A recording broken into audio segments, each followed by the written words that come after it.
आज यानी 11 अक्टूबर के द हिंदू को करेंगे एनालिसिस। और सबसे पहला न्यूज़ जो है वो है इंडिया के काबुल मिशन को लेकर के।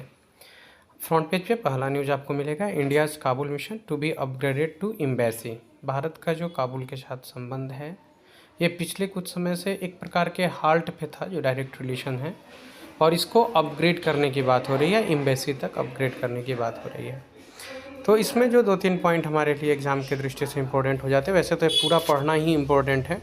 एक ये कि जो अफ़गानिस्तान के फॉरेन मिनिस्टर है आमिर खान मुत्तकी, ये नाम याद रखिएगा, ये अभी भारत विज़िट पर है। और इस दौरान इनके जो हमारे विदेश मंत्री हैं एस जयशंकर से मुलाकात होती है।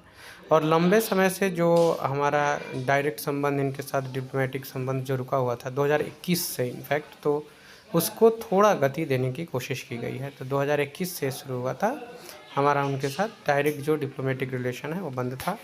अभी इसमें क्या हुआ है कि इंडिया ने 2021 में यूएस लेड फोर्सेस जो वहाँ विड्रू की थी अफ़गानिस्तान से, इसके बाद भारत ने भी अपनी एम्बेसी को बंद कर दिया था।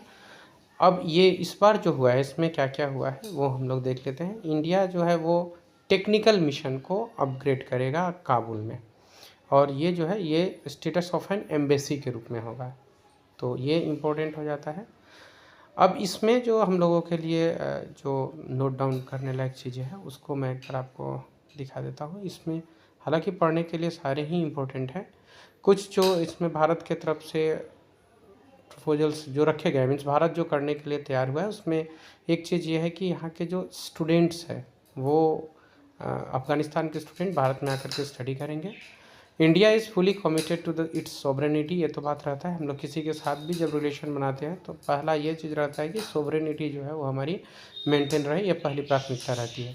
मैं जो बता रहा था कि क्या क्या चीज़ किया जाएगा, तो देखिए एक जॉइंट स्टेटमेंट इशू किया गया है।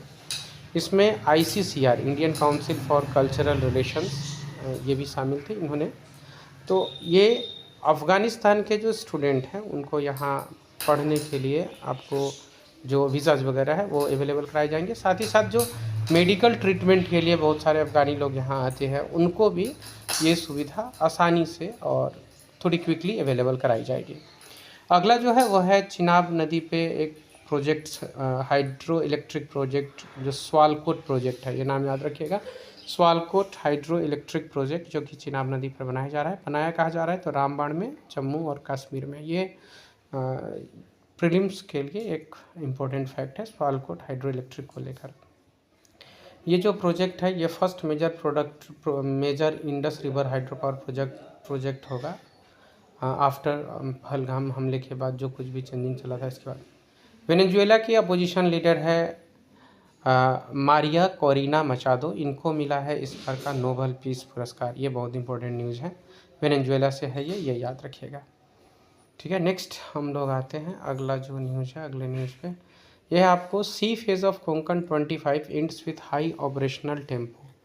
आपको एक बायलेटरल मैरीटाइम एक्सरसाइज है, मीन्स नौसेना का अभ्यास है। कोंकण, जो कोंकण 25 हुआ, इसमें कौन सा बायलेटरल जो 2 देश शामिल होते हैं वो कौन से हैं, तो इंडिया और यूके। इंडियन नेवी इसमें शामिल होती है और यूके की जो रॉयल नेवी है ये मिलकर के इस एक्सरसाइज को करते हैं। इसके ठीक नीचे एक और इम्पोर्टेंट न्यूज़ है, वो है गवर्नमेंट जो है वो इंट्रोड्यूस करने जा रही है AI, आर्टिफिशियल इंटेलिजेंस को, क्लास 3 के जो करिकुलम है, पाठ्यक्रम है उसमें। तो आज तक हिंदू में इतना ही था, फिर हम लोग कल